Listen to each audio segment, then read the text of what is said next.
Bad news for workers.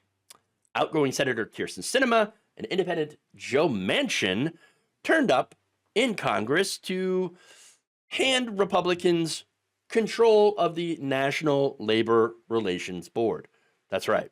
Manchinima joined Republicans in casting a deciding vote against a Democrat, Lauren McFerrin's appointment to a third term as chair of the board, meaning that Trump will, in 2026, have the ability to appoint new members. The NLRB membership currently consists of 3 Democrats, 1 Republican, and a vacancy.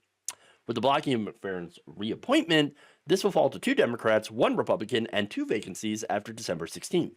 That means when President-elect Donald Trump takes office on January 20th, he will be able to immediately seat 2 Republican appointees, bringing the NLRB's composition to 3 Republicans and 2 Democrats. And then Trump will also be able to replace General Counsel Jennifer Abruzzo with a Republican appointee who is likely to be a pro-corporate ghoul. So that means bad news for working people. Not good. Because, look, when Republicans control the National Labor Relations Board, they generally use it to help companies. Okay? They pass, rules favorable to employers and unfavorable to employees. Look, if McFerrin had been confirmed, there would have been at least a Democratic board in place until late 2026. And at least would have had additional time to uphold the NLRB's mission of protecting the right to form a union and enforce labor law. The appointment would also have allowed for more pro-worker decisions and policies and protect against right-wing attacks on unions and labor rights. But thanks to Manchinima, that's done.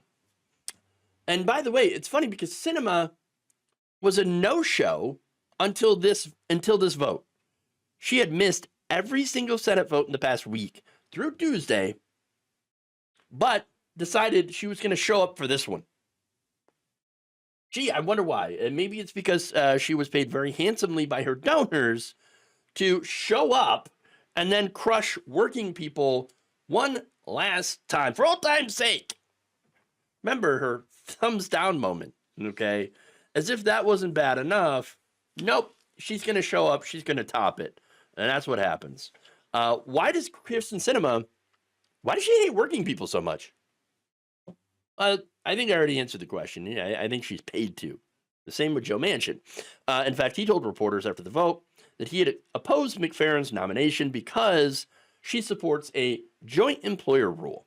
Now, what is that? That states that an entity can be considered a joint employer of another company's employees if it has or influences control over the employee's wages, hours, and working conditions, even if it's not their main employer. Okay, so basically this has to do with subcontracting. Subcontracting is something that Amazon, especially in their warehouses and other companies, well, they love to do this in order to avoid liabilities and exploit workers, subcontracted workers specifically. So what happens is they go and they subcontract these companies who do labor violations. And Amazon, once those labor violations are found, Amazon's like, oh, we're not at fault here. It's their fault. We were subcontracting you. We had no idea that they were doing all of these terrible, shady things that actually cut our costs down quite a bit. Ah, I see. Look, it's very likely that these companies know that there are labor violations happening, which is why they subcontract. It forces competition between these subcontractors, okay? And the way that they, and this competition is for lower wages, okay? So this is how it drives down wages. And, these companies end up having to do exploitation, to cut costs, make things more dangerous, workplace more dangerous, lower the wages and things like that, so that they can get a winning bid to subcontract for these larger corporations who are not liable for any of these things. So they get to save all of this money. Now, one I mean, one example of this too is not just Amazon warehouses, but like these staffing agencies. I worked for one of those. I was actually I was building pontoons. I was a stringer, and this company was very well known by the actual employees, right?